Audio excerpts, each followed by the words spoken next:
Greetings from Team Digital Indian Medical Association. I am Dr. K. Agarwal, National President IMA. Welcome to our weekly show, every Thursday webcast on a particular subject. We are doing a series of subjects on national health programs. And today we are going to cover what a general practitioner or every doctor should know about leprosy, fluorosis and silicosis. And we have a national expert, Dr. K.S. Baghotia, who is now the Secretary of Hindu Kusht Nivaran Sangh, and he is also handling as a Supreme Court representative for Delhi and Haryana in the field of silicosis. He is a public health expert. Welcome to our show. Okay. I just basically, the intention is that to make an ideal clinic. Right. Under that ideal clinic, if a practitioner starts handling the national health programs, Okay. so what he is supposed to do? So what he is supposed to do in the field of leprosy, what he is supposed to do in the field of fluorosis, what he is supposed to do in the field of silicosis. We are not here to teach leprosy, silicosis or fluorosis. What is expected out of a general practitioner in leprosy?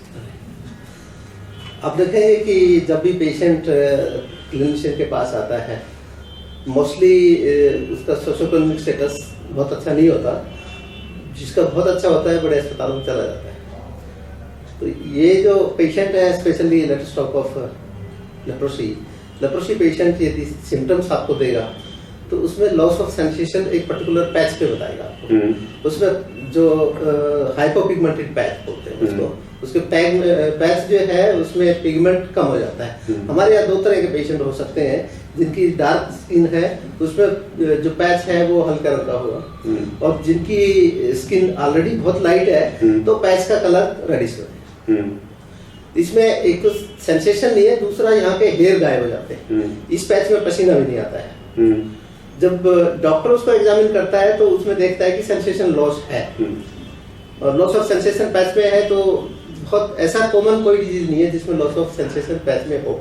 This is 99.9% you can say leprosy. लेकिन दो चीजें और है।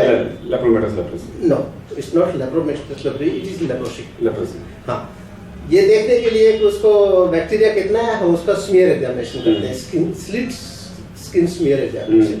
उसमें देखते हैं कि कितना पर हाई पर फील्ड कितने बैक्टीरिया उसमें नजर आ रहे हैं। So if I say that as far as the GP is concerned, any patch in the body, any localized patch with a loss of sensation should be referred for leprosy.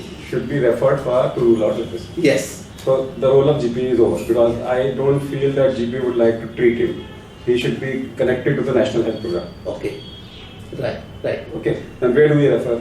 We refer to him to the nearest government facility.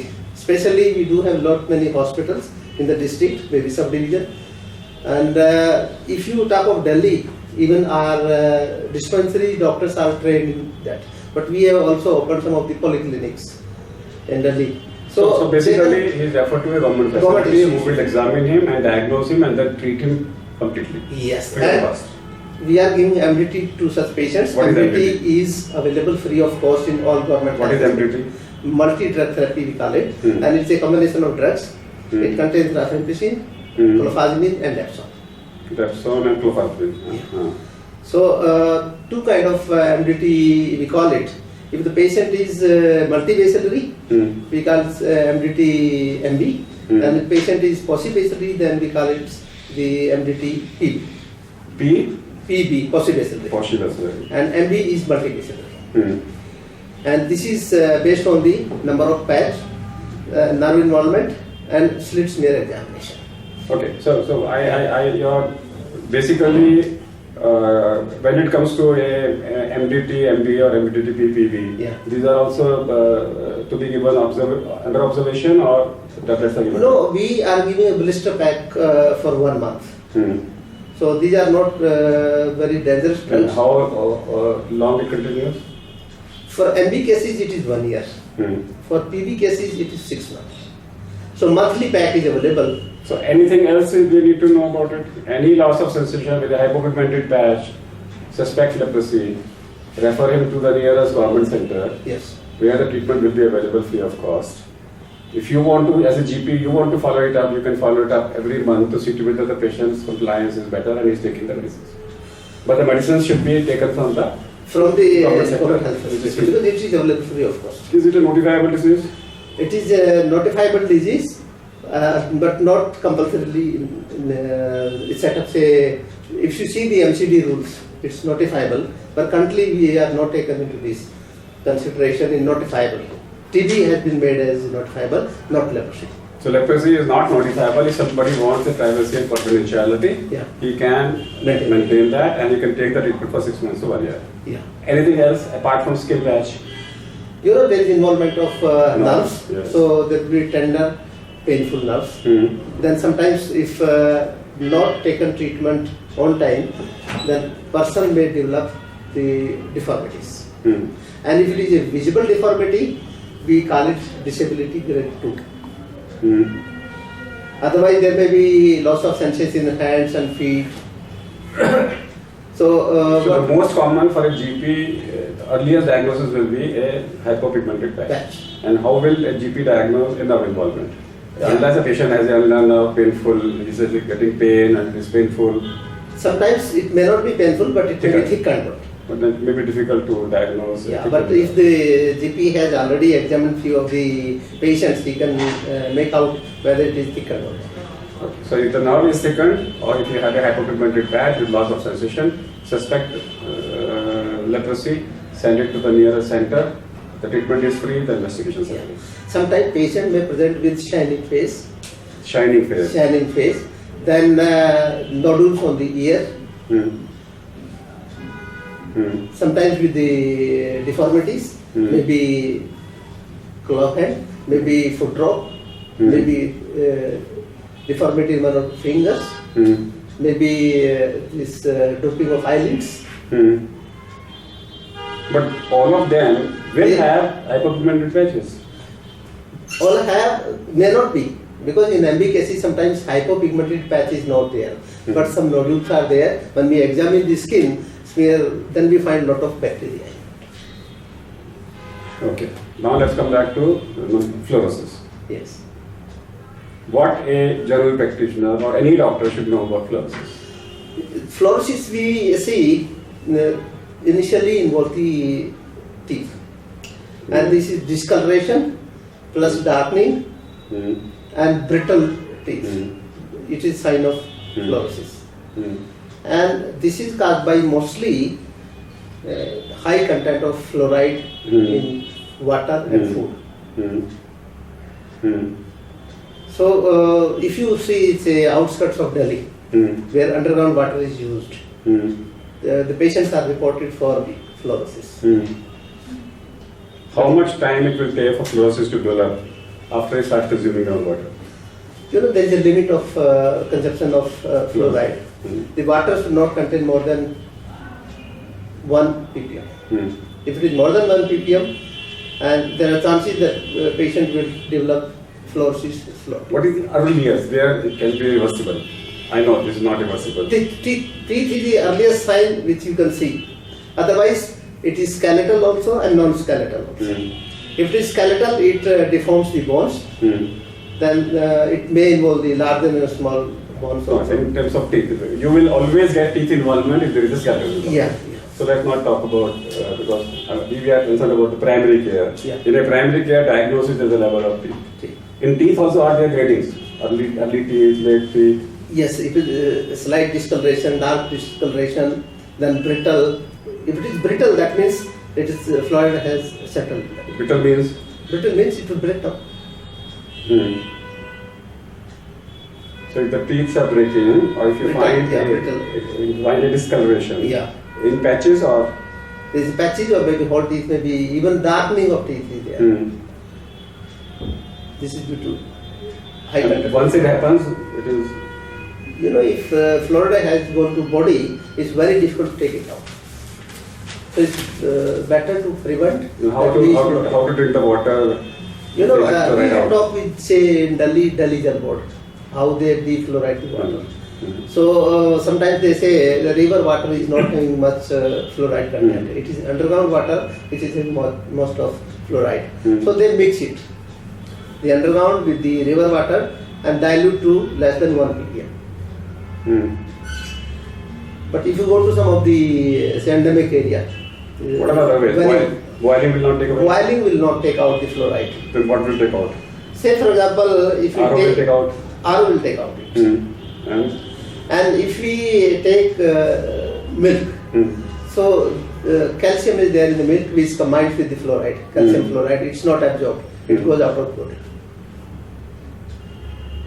Oh, you're talking about those people who take milk, they are protected. They are protected, yes.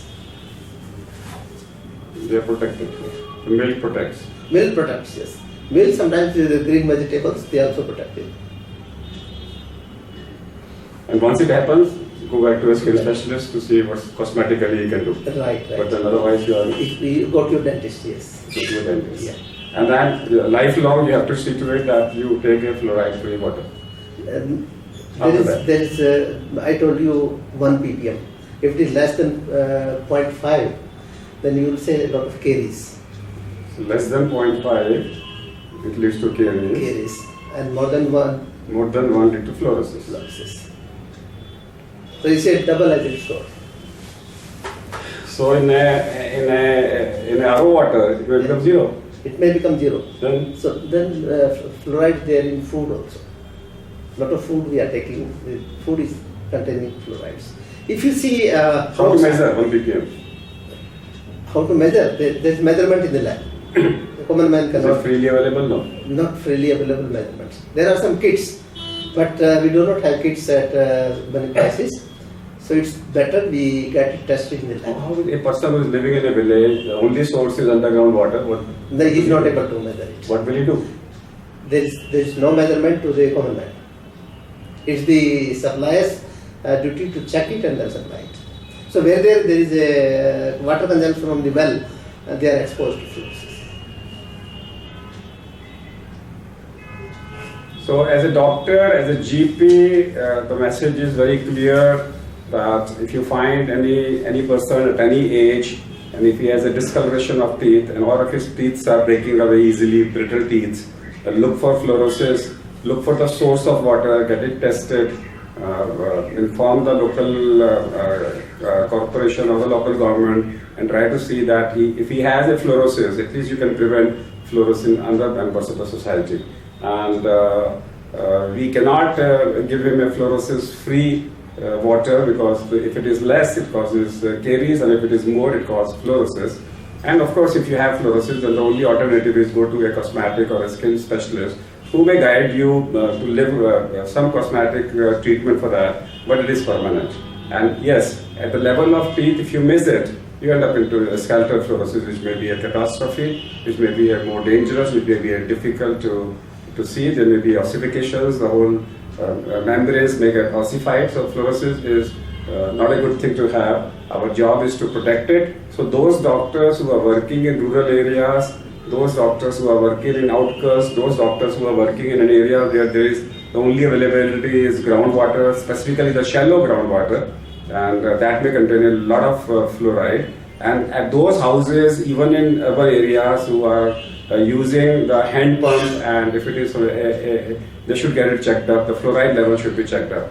And they must make sure that they are not taking fluoride levels. And not only fluoride, arsenic, lead may also be high in this water. So this water needs to be protected. Third thing which comes is silicosis. Yeah. What is? Silicosis is the disease of lungs.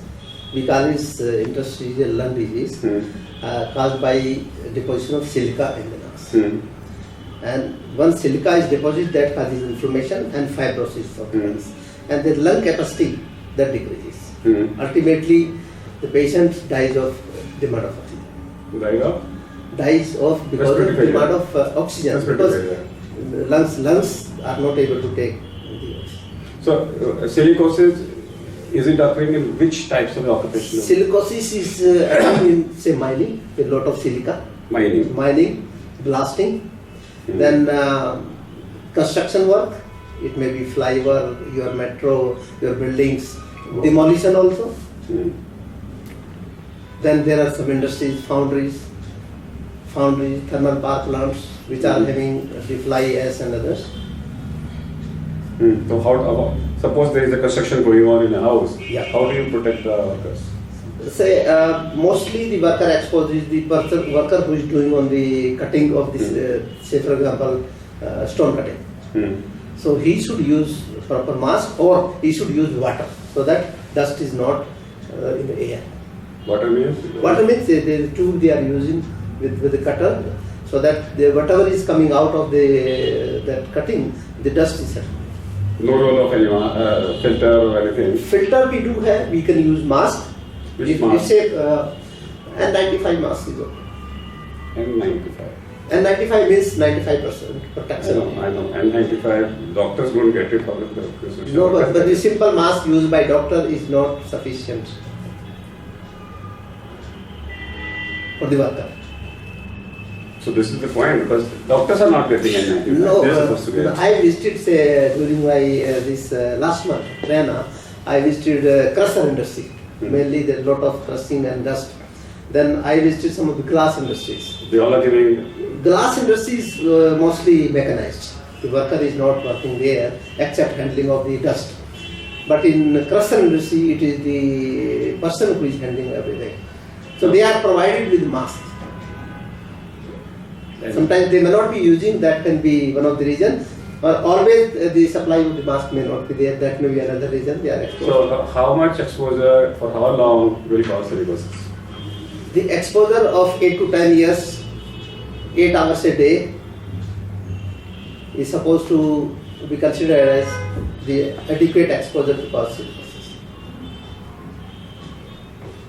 But somebody is working for 6 months, 8 months, 9 months. Say there is one term known as acute silicosis. Somebody is there who has inhaled silicosis and a lot of dust has gone into the lungs and that will not come out, that may cause silicosis. Silicosis causes its symptoms maybe after 8 to 10 years, even 15 years. So if a person was working in silk coating industry today and after 15 years he may develop symptoms. So basically interstitial lung disease Yeah. causes a fibrosis, it's a chronic disease, Yeah. but it has to happen at a time when there is acute exposure. Yes. So acute exposure of how many days? Acute, maybe single exposure acute, if a lot of dust has gone into the lungs, it's not coming out. And there is no way to take it out. There is no way to take it out. How you are going to take it out? Like you take out lead, you have chelations. No, the dust cannot come out through the circulation, urine or So once you inhale, you're gone. inhale, it has gone. So therefore it is a must for all doctors to know. Yeah. For all doctors to know that Anybody who is working in silica industry is exposed to silica and prone to develop silicosis.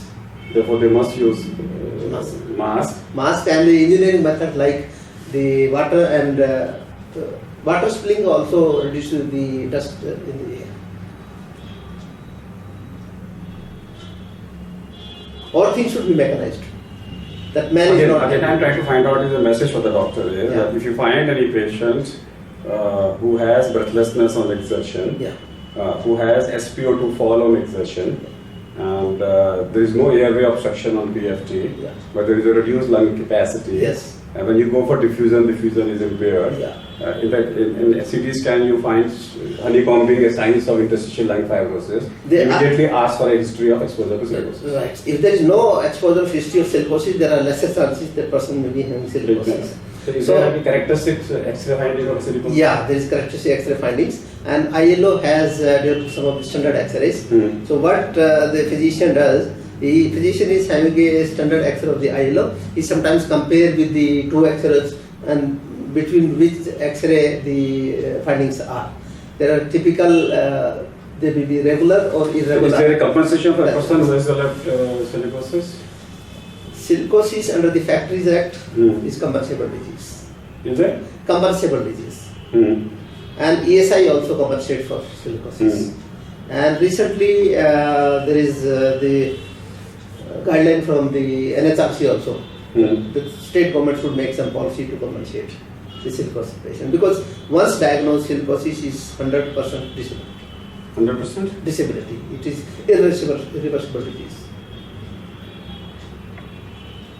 So the job of a doctor is not only to diagnose, but the doctor must also know that this person can get compensated, this doctor, this is 100% disability, he will get some disability benefits. So all this, we have a IMA campaign, जिसका कोई नहीं उसका IMA, That means our job is to guide them properly, and we must know all the benefits. If he has an ESI, he may get some compensation. He may get some compensation from a Disability Act. He may get some privileges. So therefore, interstitial lung disease is a reportable. It's not reportable. It's a reportable disease. It's notifiable disease. Silicosis is notifiable. Fluorosis. Fluorosis no. So silicosis is a reportable disease, and reportable because patient also gets some benefits. And sometimes the construction person, other people may tell you not to report because they may also be liable for giving some compensation if it has worked in that particular core industry with that. But our job is very clear: diagnose them early, prevent their further exposure of the industry, and prevent their family exposure, and guide other people working in the industry that they start taking precautions. And of course, silicosis is also known to precipitate lung cancer. Silicosis is also linked with increased chances of developing tuberculosis. In such cases, there is a linkage with that. Therefore, we must take precautions in all these things. So, my advice for physicians is, if you are saying the patient is having TB and the sputum is negative, that means you should suspect that he should be ruled out for silicosis also. Sometimes the silicosis may be alone, sometimes it is silicotuberculosis. Silicotuberculosis. Yeah. And there is ICD-10 classification and notification in the government system. The J62 is silicosis and J65 is silicotuberculosis. Yes, silicotuberculosis. So there can be a coexistence. We know that silicosis, cancer, silicosis, TB, and another message is that if you have a sputum negative tuberculosis, in always such cases, ask the history of an exposure to silicosis. This may not be TB, the whole thing will be a silicosis. And nowadays we are saying that if it is a sputum negative TB, go for gene expert test, and in that gene expert test, you try to find out whether there is any evidence of TB or not. If the sputum is negative, the gene expert is negative, then you may be dealing with a silicosis. Always ask the history of exposure to such areas, and everybody gets exposed to the construction, because if you're getting your house constructed, invariably you may be standing there for 2 hours every day. Take precautions. That means if you're owner of a house, getting your own house constructed, make sure you're not standing near the dust. So I'm again saying, make sure that you are not standing near the dust. That dust, even if you are not a grinder yourself, the passive dust may also end up with some respiratory problems in your case.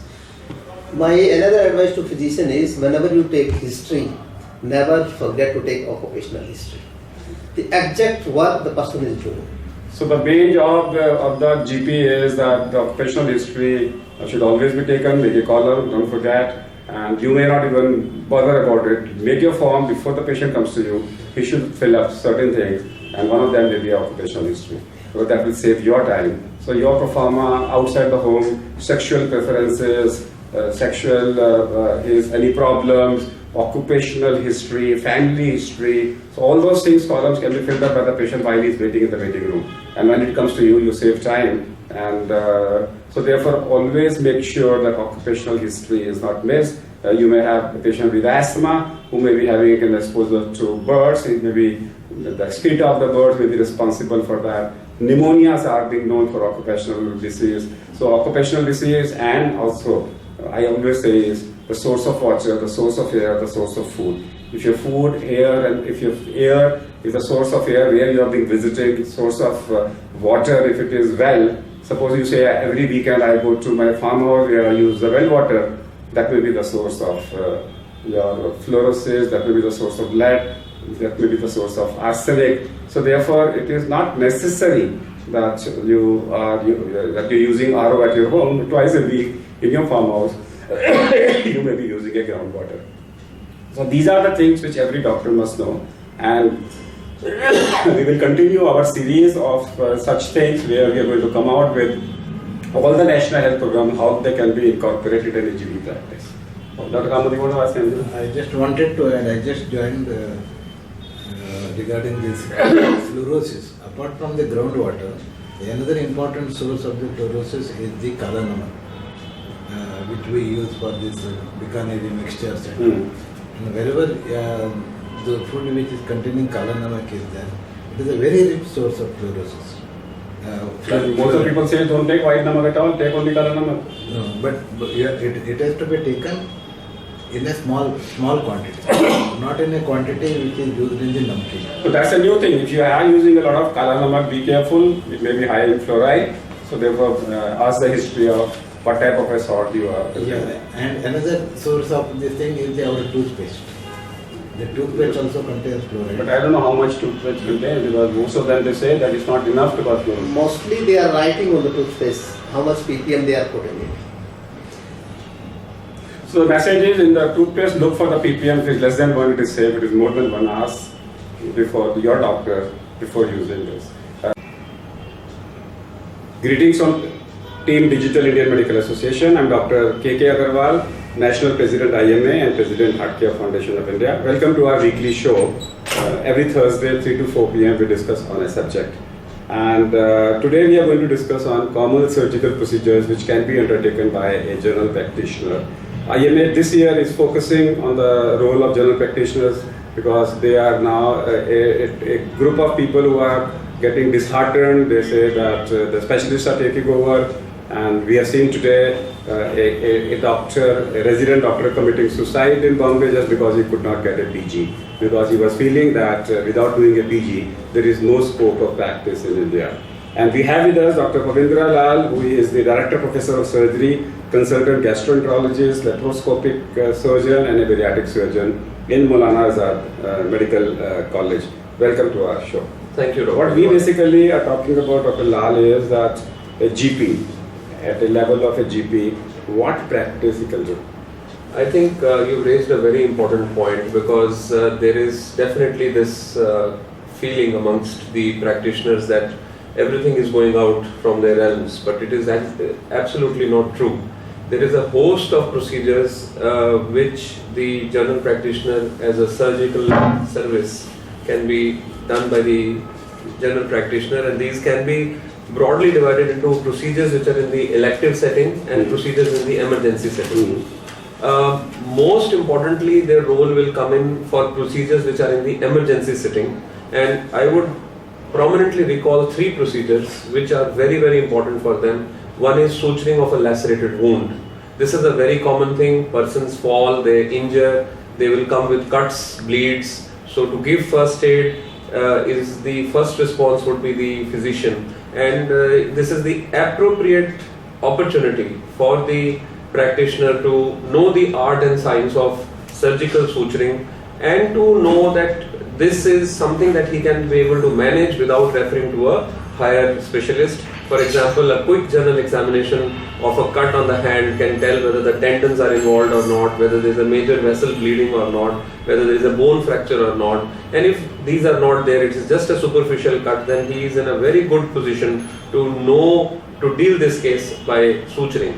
So first, art and craft of suturing would need to be known, and one thing that people generally have a reservation for going to a practitioner is मेरे को मोटे-मोटे टांके ना लग जाएं, should not be very ugly. So if the practitioner is doing these procedures more commonly, if he has gone through some training processes, he is used to working with a little bit fine thread, some good approximation of the sutures, skin margins can be done, and he can give actually a very good scar to the person. So he will say, well, any other person, if he was to see a surgeon or a plastic surgeon, would say a very good job was done at a later time. So this is one, that is the lacerated wound. The second one is an incision and drainage of an abscess. Now, this is also a very common condition, but people come with boils, furuncles all over their body. So one is to look for the reason why they are developing it, to rule out diabetes and things like that. But then, if there is an abscess which is pointing, then practitioner can give a block anesthesia and drain those abscesses by a simple incision and drainage and gently pack it. So this is also very important. Very commonly we find people working in the household coming with paronychia, abscesses on their nail folds, and these can also be dealt with incision and drainages. Lot of diabetic patients would come with lot of wounds on their lower limbs where there have been delay in getting the appropriate incision and drainage done, and this also can be managed very well by general practitioners as a first care level. So this is the second group, I would say, in the emergency setting. The third group in the emergency setting would be a person who is coming in a very collapsed state and you are not able to find a vein to do a venesection. Now, in your times, my times, sir, when we were always taught the venesection of the saphenous vein. This still remains a very good vein for access, but it is not too much preferred because there are complications developing over a period of time. So if the practitioner is trained to do an upper limb venesection, the basilic vein, which is on the medial side here, anterior, just above the medial cubital fossa, then that is a very good area to gain a good access. Even for that matter, getting hold of a median cubital vein can be a good start because you have got access, you can fill the patient's volume. Patients like diarrhea, dysentery, or some even with blood loss because of anything, and practitioner is the first one. This would be the best first aid which he can provide. So, to my mind, these three procedures in the emergency setting can go a long way in strengthening the armamentarium of the practitioner. And then, really, what is the difference between a surgeon and a physician? He has saved the life. He has done a surgical procedure and saved life. So then the other hand would be the procedures which are in the elective setting. And in the elective setting, lumps and bumps, small lumps and bumps, excision of sebaceous cyst, excision of a lipoma, small lipoma, excision of a lymph node biopsy, dermoid cyst. These are all small procedures which I would say the general practitioner with surgical skills should snatch it away from the domain of the general surgeon. They should say, I have got an MBBS degree, it says Bachelor of Medicine, Bachelor of Surgery, and these are really the procedures which we certify our undergraduate students at the training level as well as at the internship level to do.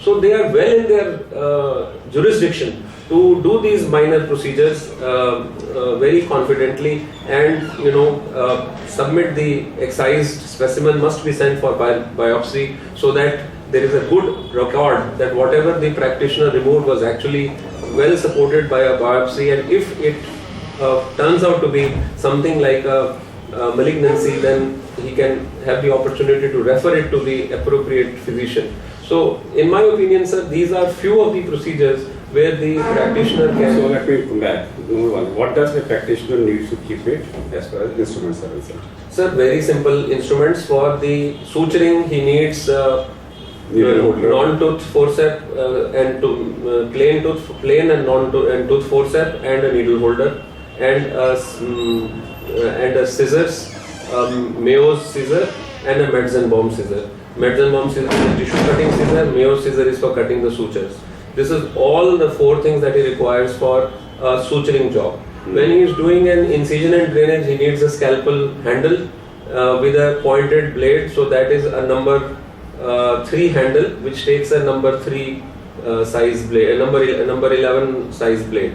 And then when he is doing something to incise, for example, gaining access for the venesection or to do one of these elective procedures, he needs an additional blade, which is a BP handle number 4 and a blade size 22 to 25. These are curved blades. They give the good opportunity to incise the wound very cleanly. So, and then he needs some threads. He needs silk or nylon on a cutting needle. Silk and nylon, 3/0, 4/0 is what is normally used. And the same thread can be used if there are some bleeding vessels, for example, he has to do venesection, same silk can be used. No special Vicryl or catgut is required, so silk will go all throughout for closing the skin also as well as for doing the job inside. If there is a child, then maybe a little bit of a finer suture like 4/0 or 5/0 nylon can be used.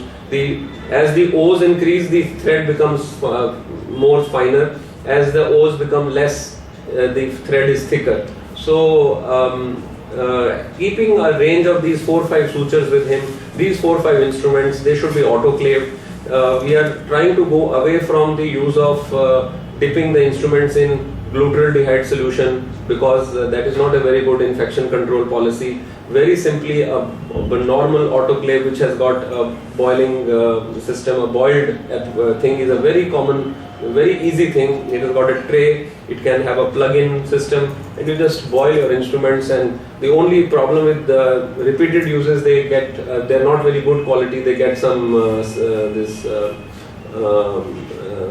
rusting. So over a period of time, one can always change them. If you take a very good quality stainless steel, that will not happen. Sharp instruments should not be autoclaved there or not be put under boiling. They should always be sterilized by dipping in a solution like glutaraldehyde. So if he has got 2 trays, one of a glutaraldehyde, one of this boiling apparatus, a clean sterile sheet. Nowadays we are getting disposable paper sheets, so they can be used instead of cloth sheets. We are getting disposable, we are getting gauze pieces in small packs of 4 and 8. So these are few things which he can keep. Now are gone are the days that we need to worry about lot of clothing work to make the area sterile.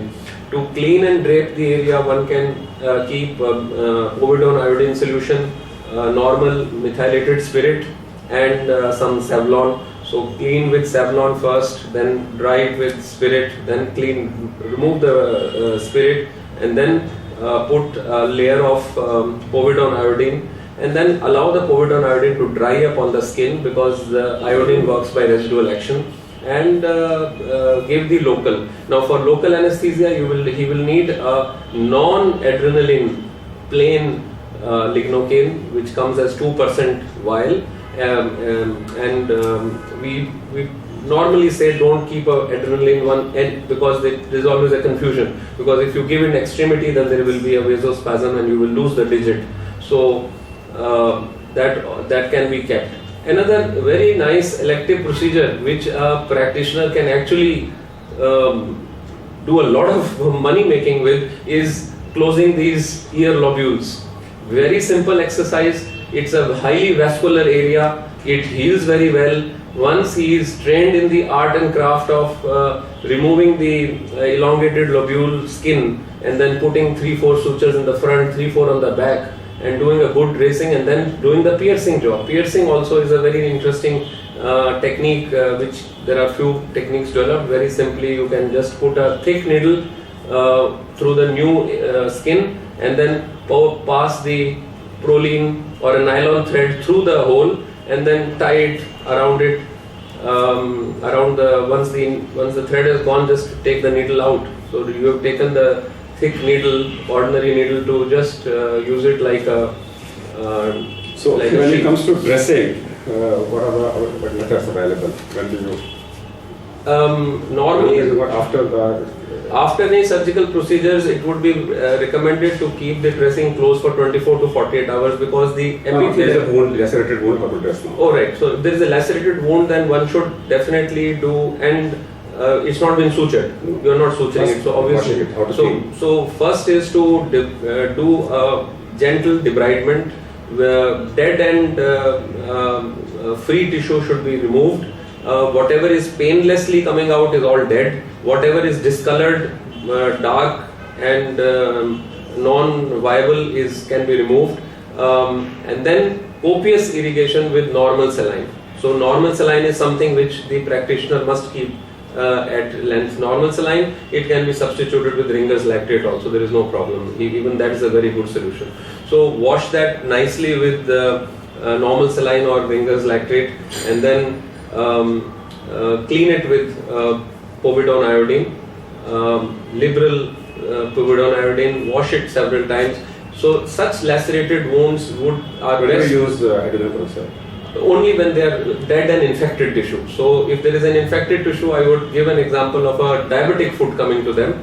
That kind of a foot would need debridement and then some hydrogen peroxide, because the nascent oxygen coming out from the hydrogen peroxide will go deeper and act on the anaerobic bacteria and remove them very well. Also, it's a very good tool to stop little bit of oozing from the subcutaneous tissue. So if you have done some debridement and there is some little ooze from multiple areas, the peroxide What are the findings of suturing? So, sir, for a clean lacerated wound, suturing can be done within the first 12 to 14 hours. Beyond 24 hours, it is not safe because the bacteria from the adjoining skin or from outside would have contaminated it. So, it is best to dress these for the next 3 to 4 days. And once it is very sure that there is no pus in the wound, then a delayed primary suture can be done between 48 to 96 hours. That means 2 days to 4 days. So that would be the thing. If it is a very infected wound like a diabetic foot coming, then it is a good practice to keep the wound open, allow the all the dirty, serous and pus fluid to come out, not to pack the wound very tightly. This is another thing we find with practitioners, that they sometimes unknowingly try to pack it to either to control bleeding or to just to think that packing is very good, but actually packing is unhealthy because it does not allow the effluent dirty material to come out. So very gentle packing, lightly packed, doing the dressings more often in infected wounds, like 12-hourly dressings are much better. A good idea, a good practice is to advise the patients to do one dressing themselves and come for the practitioners, doctors dressing for once in a day, something like that. So, and we encourage them to soak their feet. Diabetic foot is a very common problem actually, sir. I mean, being the diabetic capital in India, India being the diabetic capital, we are getting a lot of patients with these diabetic foots, and to save the diabetic foot from the patient going into an amputee stage, I think the role of the GP is of vital importance, absolute vital importance. In fact, there is a good reason to do a course. When to refer? What is the red flag signal in terms of non-healing wound? Sir, I think if there is a devitalization of the toes or the devitalization of the limb, if there is increasing swelling, increasing pus, and patient becoming febrile and toxic, and patient having high-grade fever, not responding within the first 24 to 48 hours, there is a good case to refer the patient, because he would need expert care, he would need more widespread debridements, which would need fasciotomies going right up to the ankle or to the knee. IV intravenous high-grade antibiotics may be required, and more intensive therapy would be required. What are the usual organisms in usually these are usually mixed infections. Staphylococcus aureus and Streptococcus pyogenes are the commonest skin flora that we get. If the hygiene of the patient is not very good, we also find, I mean, in the sense that there is a fecal contamination in the area, then E. coli, Klebsiella and Pseudomonas. Antibiotic for the GP to start? GP to start is a multiple, wide, broad spectrum antibiotic like amoxiclavulinic acid combination. If the renal functions are fine, aminoglycoside can be added safely, keeping a tab on the renal functions and making sure that the KFTs are normal and the patient is having a good urine output, and adding a metronidazole anaerobic cover. So if you give this gram-positive, wide gram-positive cover, amoxiclavulinic, gram-negative cover, aminoglycoside, metronidazole as a anaerobic cover, you have given. Suppose you don't want to give gentamicin, what will you give? Then amoxiclavulinic, and this would be fine. A lot of this range of aminoglycoside can be covered by these fluoroquinolone group of medicines. They are all oral. So from ofloxacins to ciprofloxacins, whatever is available can be added. In that case, there is actually a good spectrum covered by amoxiclavulinic acid. There is a good gram-negative coverage. So, but fluoroquinolone can be safely added if there is no injection wanting to be given. So what we have spoken today is that a GP in clinical practice, he is Bachelor of Medicine and Bachelor of Surgery. Therefore, he should not hesitate in doing minor procedures. He should do it himself. And when you do a consultation contains many parts. The maneuvers are not part of consultation. Counseling is not part of consultation. When I say not part of consultation means they are part of consultation, but they are separate from consultation. Consultation basically involves taking history, examining a patient, planning investigations and planning treatment. Maneuvers are separately chargeable. Point of care investigations are separately chargeable, and procedures are separately chargeable. Suturing, dressing, these are skilled procedures. Now, skilled procedures are separately to be billed. Local anesthesia is a separate procedure. If you go to a corporate hospital, the local anesthesia charges are 25% of the total charges of the surgery. If the surgeon charges 2,000, then local charges will be 500 rupees extra, whether it is given by the nurse or the doctor or by the surgeon himself. So basically, we as a general practitioner must know that surgical skills are required, and you are saving a person's cost, because if he ends up into a plastic surgeon, he may end up in coughing out 20 to 25,000 rupees, because just for that I don't want to discuss. Car will invariably will come. So good GPs should learn surgical techniques. They should be able to treat boils. They should be able to do minor surgical procedures. One line, all minor surgical procedures done in local anesthesia should be able, a GP should be able to do, including skin biopsy. So if they start doing it, they will be saving money of the person, the patient, and yet they will be able to earn themselves much more than they are earning today. So they must learn the art and craft of minor surgical procedures. They must know everything about suturing, dressing, incision drainage, and other minor surgical procedures. That's all for today. Let's thank Dr. Lal to be here. He is the Professor Director of Surgery at Maulana Azad Medical College. And we will come back with similar more series for general practitioners in future. Thank you. We'll see you next time.